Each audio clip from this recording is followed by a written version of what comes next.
from New South Wales Siberian Express. This is my boy Jace, and today we're going to look at putting a harness on a dog. So, I primarily use X-back harnesses. This one here is a man mat one. They get their name, if I put it in the right way, from the X in the middle, obviously, of the back. So there are a different couple of types. You've got the X-back like this one, you have a H-back. There are a couple of others, but I don't really know much about them as my boys use X-back. So I've got a man mat one here, the pretty pink one, or I've got a non-stop dog wear one as well. This one is Ash's. Not sure if you can see him in frame just standing there, but he is taller, leaner, more of a running dog.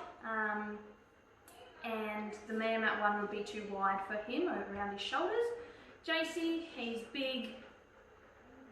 He's just big.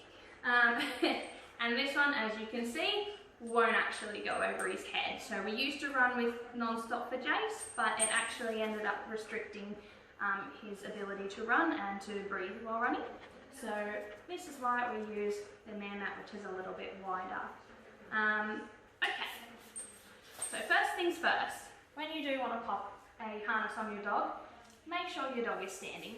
Don't mind my boys' sad faces, they actually do love running. JC is retired because of his back legs, but he still does love to get in the harness every now and then and go for a nice long walk. So today we're just demonstrating how to put the harness on. So first things first, good boy, step over your dog like this.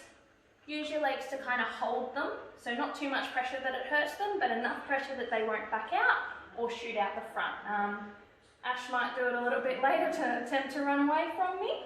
He does love racing despite the look on his face when I try to put his harness on. Okay, so first things first is make sure you have the harness up the correct way, because it's always fun to try and get a harness on a dog if it's not up the right way. So right way up is the X is on the top. So grab the top of the neck, grab the back of the tub and put them together and push your hands up like this. You'll see that you can see all the way through, your arm will go through. This is the chest plate and it will go obviously right here. So over the head, you can see this kind of sticks out a little bit.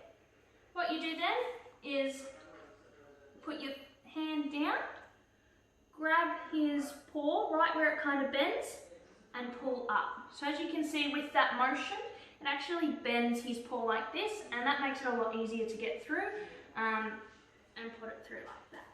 So once you do that, you then go to the other side, do the same thing, pull their fur through. It looks like it hurts, but if you do it properly, it doesn't. And then you just kind of, while holding on, walk it back down. So as you can see, this one's a little bit too short for Jace, but we pop his fur through, and it should end up kind of about here. So you don't want a tug that, as you can see, this one is kind of like midway up his back. Yes, you're next. You don't want it sitting there because as the scooter or the rig pulls, it actually presses down on their back and causes a little bit of harm. You don't want it too far down because it kind of does the same thing to the back legs and it'll just make them sit down and kind of not want to go anywhere. If it's in the correct position, most of the pressure and everything should be on their shoulders and they should be pulling through their chest. So not pushing down on their shoulders but pulling through. So there should be minimal weight all through the back, should mainly be on the front. Okay, buddy. Ash, where'd you go? Oh, good boy. Come on. Good boy.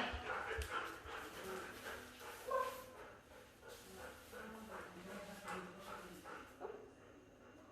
You keep coming through? Good boy. Alrighty. So this is Ash. This is my little running dog. Same thing. The non-stop dog hair ones are a little bit more thicker, like stiff, but it's the same kind of concept. Pull it up like that, make sure everything goes through, pop their head through, Ash does like to sit a little bit more. Leg 1, leg 2, pull through the foot first, and rock back. So as you can see, this one fits Ash a hell of a lot better than the one that fits Jace. It sits right at the top of his tail, and as you can see when I pull it, it actually pulls through his chest and just tightens up the top here.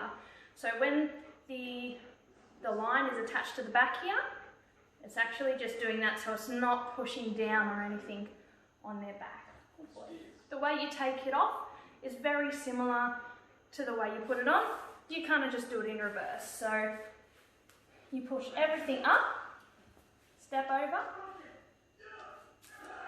leg first, leg second, up. I find it's actually quite easy once you get to this bit to flip it inside out. So it's inside out, that way it doesn't actually get caught on the fur as you go up. Good boy. And if you got it, one like Ash who doesn't like lifting his head, there you go. And that's how you remove it. So it's just as easy as putting it on, as well as taking it off. So if you do have any questions in regards to putting harnesses on and off dogs, I primarily use X-backs. I don't actually own any other type. I know there is H-backs and others, but my boys use X-backs, so they're the ones that I know how to put on and off. I don't think they're any different.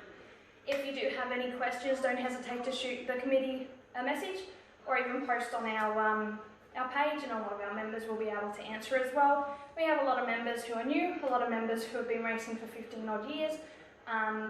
Even the newbies know a lot, so don't hesitate to ask, guys. We'll be able to help out. So have a good night.